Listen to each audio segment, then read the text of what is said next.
Hello students, आज हम बात करेंगे ऑनेस्टी एंड इंटीग्रिटी की। Employers value employees who maintain a sense of honesty and integrity above all else. Good relationships are built on trust. When working for an employer, they want to know that they can trust what you say and what you do. Successful businesses work to gain the trust of customer and maintain the attitude that the customer is always right. It is the responsibility of each person to use their own individual sense of moral and ethical behavior when working with and serving others within the scope of their job. Honesty and integrity का हिंदी में मतलब होता है ईमानदारी और सत्यनिष्ठा। Employer एक ऐसा एम्प्लॉई चाहता है जो ईमानदार हो। ऑनेस्टी और इंटीग्रिटी में मैं आपको डिफ्रेंशिएट कर दूं कि honesty implies being truthful. An honest person always speaks the truth, he never tells lie, but he may or may not know why he is following that path or why he is supporting that cause.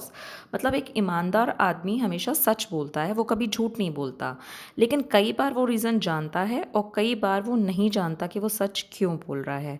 जिस रास्ते पर वो चल रहा है या जिन सिद्धांतों पर वो चल रहा है वो उस पर क्यों चल रहा है ये ज़रूरी नहीं कि एक ईमानदार आदमी को पता हो। लेकिन इंटीग्रिटी ऑनेस्टी से एक लेवल अप होती है। Means the person is not only truthful but he also knows the reason why he is following those principles. मतलब पर्सन विद इंटीग्रिटी का मतलब है कि ईमानदारी तो है ही, ईमानदारी के साथ साथ उस पर्सन को ये भी पता है कि वो उस रास्ते पर क्यों चल रहा है। He or she constantly goes on the path of honesty and knows the reason why he is following that path. और वो लगातार अपने सिद्धांतों पर चला जा रहा है, चाहे उसका फ़ायदा हो या उसका नुकसान हो, बिना ये सोचे समझे हुए। A person is honest if he commits a mistake and admits it, but he will prove his integrity when he is ready to rectify his mistake and makes every effort not to commit it again.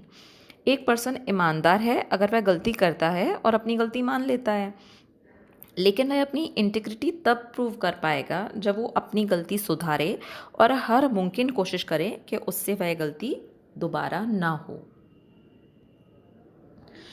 इसके बाद हमारा 6th point है self motivated.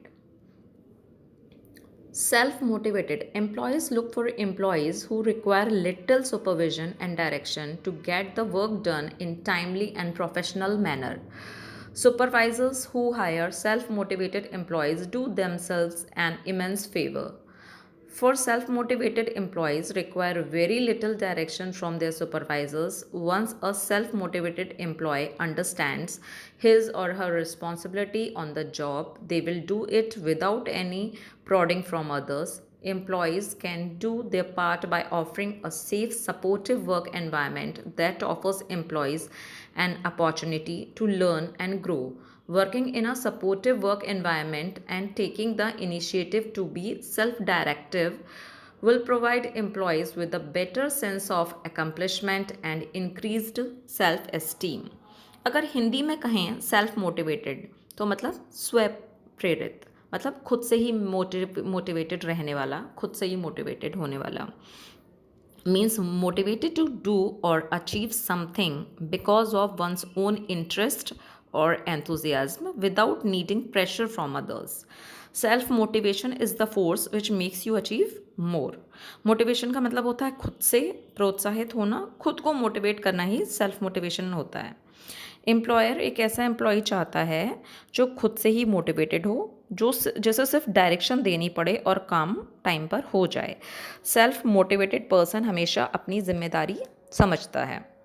अगर हम कुछ steps follow करें तो हम भी सेल्फ मोटिवेटेड रह सकते हैं। जैसे feel happy about your life, don't let negative attitude affect you, have positive attitude towards your life, and even after several rejections don't quit. ये बहुत इम्पॉर्टेंट है। खुद से ही खुश और उत्साहित रहना बहुत ही ज़रूरी होता है। हमारे पास ऐसी बहुत सी चीज़ें होती हैं जिन्हें देखकर हम मोटिवेट हो सकते हैं। ये सब हमारी पॉजिटिव थिंकिंग पर डिपेंड करता है। इसको एक्सप्लेन करने के लिए मैं आपको एग्जांपल देती हूँ। आप सभी ने देखा होगा, जब एक बर्ड का एग हैच होता है, उसमें से बेबी निकलता है, तो उसे उड़ना नहीं आता। वो जब पहली बार उड़ने की कोशिश करता है तो उड़ नहीं पाता, बार बार गिर जाता है। लेकिन ये उसका सेल्फ मोटिवेशन ही तो होता है, जो बिना किसी से सीखे वो बार बार गिरने के बाद भी उड़ना सीख जाता है। तो आई थिंक इससे आपको सेल्फ मोटिवेशन स्टोरी से समझ में आया होगा। इसके बाद सेल्फ मोटिवेटेड होने के बाद जो हमारा नेक्स्ट हेडिंग है वो है motivated to grow and learn. In an ever changing workplace, employers seek employees who are interested in keeping up with developments and knowledge in the field. It has been noted that one of the top reasons employees leave their employ is a lack of opportunity for career development within the organization. Learning new skills, techniques, methods, or theories through professional development helps keep the organization at the top of its field and make the employee's job more interesting and exciting. Keeping up with current changes in the field is vital for success and increased job security. यानी employer एक ऐसा employ चाहता है जो हमेशा अपनी knowledge बढ़ाता रहे और नई चीज़ें सीखने के लिए हमेशा तैयार रहे।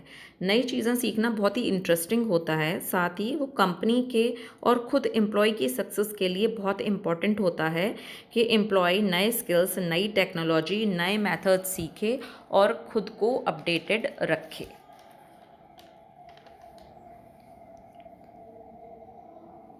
Next point is strong self confidence. Self confidence has been recognized as the key ingredient between someone who is successful and someone who is not. A self confident person is someone who inspires others. A self confident person is not afraid to ask questions on the topic where they feel they need more knowledge. They feel little need to have to impress others with what they know since they feel comfortable with themselves. The self-confident person does what he or she feels is right and is willing to take risk. Self-confident people can also admit their mistakes. They recognize their strength as well as their weaknesses. Self-confident person have faith in themselves and their ability, which is manifested in the positive attitude and outlook on life. यानी self confidence एक बहुत बड़ा difference है एक successful और एक unsuccessful person के बीच। For example, अगर मैं आपसे पूछूं एक गेम आपको खेलना नहीं आता है और मैं आपसे कहूं कि आप ये गेम खेल लेंगे और आप रिप्लाई करते हैं बहुत कॉन्फिडेंस के साथ, हाँ मैं खेल लूँगी, तो ये कॉन्फिडेंस नहीं है, ये ओवर कॉन्फिडेंस है।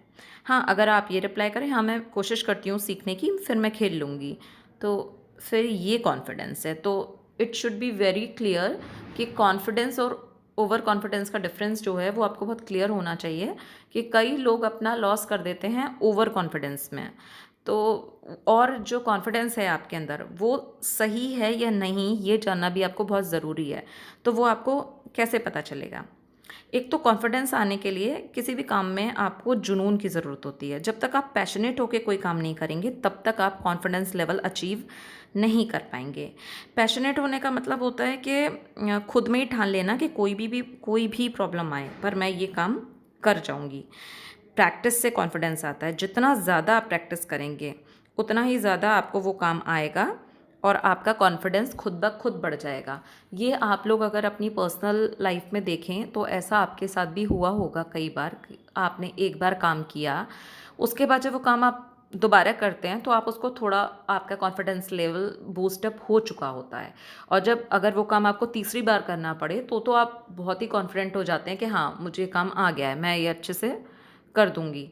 अगर हम एग्ज़ाम के एंट्रेंस की बात कर लें, अगर आप किसी एंट्रेंस की प्रिपरेशन कर रहे हैं और उस ईयर आपका सिलेक्शन नहीं होता है, फिर भी आप निराश नहीं होते और पैशनेटली पढ़ाई किए जा रहे हैं, तो इस ईयर आपका confidence level obviously last year से ज़्यादा होगा। हाँ, कॉन्फिडेंस का मतलब ये नहीं कह रही हूँ मैं कि कॉन्फिडेंस कि आप प्रैक्टिस करें तो आपका सिलेक्शन हो ही जाएगा। इट इज़ नॉट नेसेसरी कि प्रैक्टिस करने से रिजल्ट आए। यू मे विन और लूज़, लेकिन लॉन्ग टर्म में आप विनर ज़रूर होंगे।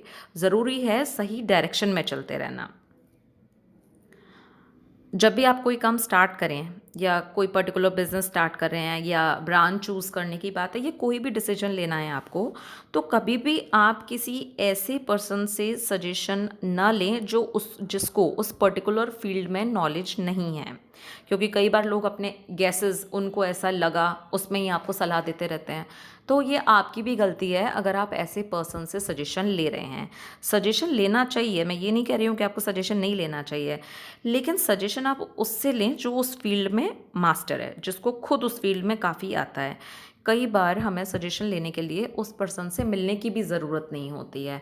हम उनकी वीडियोस देख के, उनके बारे में सुनकर, उनके बारे में पढ़कर, उनको टीवी में देखकर, कहीं से भी हम उनसे सीख सकते हैं। अगर मैं आपको ये एक्टिंग का एग्ज़ाम्पल दूँ कि आप एक एक्टिंग स्कूल में एडमिशन लेते हैं, आपको एक्टिंग सीखनी है। तो जिसने एक्टिंग स्कूल खोला है, कोई ज़रूरी तो नहीं कि उसको बहुत अच्छी एक्टिंग आती हो, लेकिन अगर आप किसी को आइडल मानते हैं, किसी फ़िल्म एक्टर को या एक्ट्रेस को, और आप उनको बहुत बारीकी से देखते हैं, बार-बार आप उनको बारीकी से देख रहे हैं, बार-बार रिवाइंड करके और चीज़ों की बारीकियाँ समझ रहे हैं, तो हो सकता है कि जो एक्टिंग स्कूल में आपको एक्टिंग ना आए, वो आपको जो हमारे टॉप एक्टर्स एक्ट्रेसेस हैं, उनसे आपको उनकी वीडियोज़ देख के, उनकी मूवीज़ देख के आपको एक एक्टिंग स्कूल से बेहतर एक्टिंग आ जाए। तो learning from the right kind of person, learning from the right kind of books and learning from right kind of things is necessary to build self confidence. Self confidence के बाद आती है बात प्रोफेशनलिज्म की। Employer value employees who exhibit professional behavior at all times. Professional behavior includes learning every aspect of a job and doing get to the best of one's ability. Professional look, speak, and dress according to maintain an image of someone who takes pride in their behavior and appearance. Professionals complete project as soon as possible and avoid letting and completed projects pile up. Professionals complete high quality work and are detail oriented. Professional behavior includes all the behavior above in addition to providing a positive role model for others. Professionals are enthusiastic about their work and optimistic about the organization and its future. To become a professional, you must feel like a professional, and following these steps is a great start to getting to wherever you want to go. Professionalism का मतलब होता है सीधे सीधे professional behaviour, यानी कि professional behaviour का मतलब हुआ एटिकेट्स एट वर्क प्लेस। तो एम्प्लॉयर को एक ऐसा एम्प्लॉय चाहिए जो हर समय प्रोफेशनल बिहेवियर दिखाए। प्रोफेशनल बिहेवियर में जॉब के हर पहलू को सीखना और अपनी कैपेबिलिटी, अपनी एबिलिटी, अपनी योग्यता के हिसाब से अपना बेस्ट देना आता है।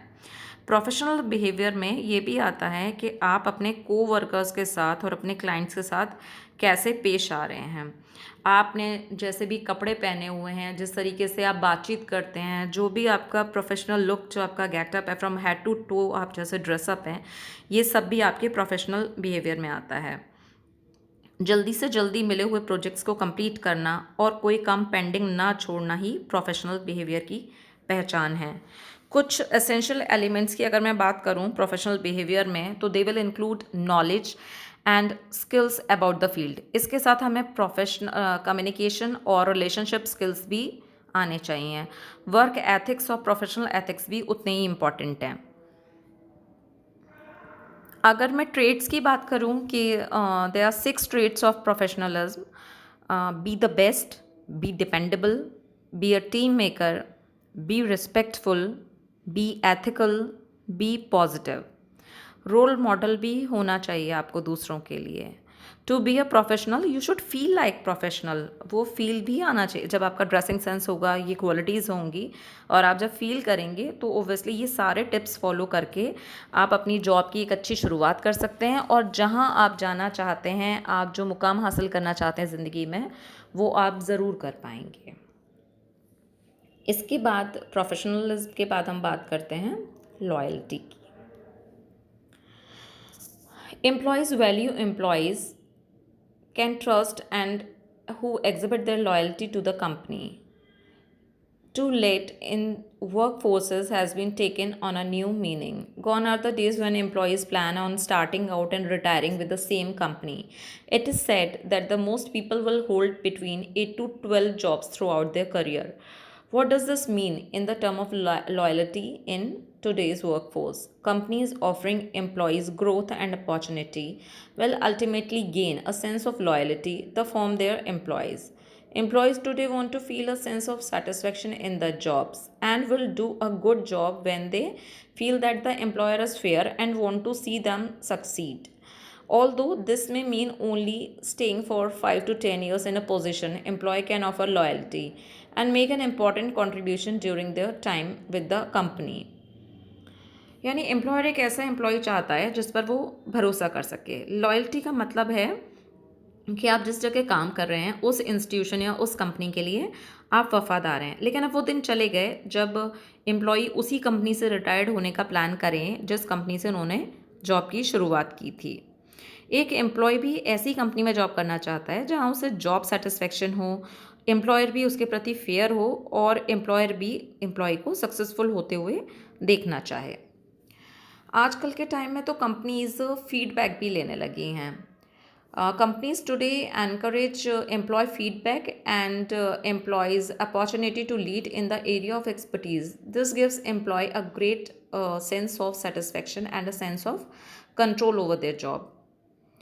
अब ज़्यादातर कंपनी एम्प्लॉय से फीडबैक लेती हैं ताकि वो जान सके कि एम्प्लॉयर जिस फील्ड में काम कर रहे हैं तो किस फील्ड को अच्छे से संभाल सकते हैं, एम्प्लॉयर की एक्सपर्टीज़ किस फील्ड में है, ये जानने के लिए भी फीडबैक फॉर्म लिया जाता है. बहुत ज़रूरी है कि स्ट्रैटेजीज़ बनाई जाएं जिससे कि कंपनी कस्टमर के प्रति लॉयल रहे. इस तरह की स्ट्रैटेजीज़ बनाई जाएं तो बिज़नेस ज़रूर सक्सेसफुल होगा. अगर कस्टमर खुश है और सेटिस्फाइड है तो बिज़नेस सक्सेसफुल है. यही एक सक्सेसफुल बिज़नेस की पहचान है. तो this is all about this topic. Thank you so much for listening. Values employees look for.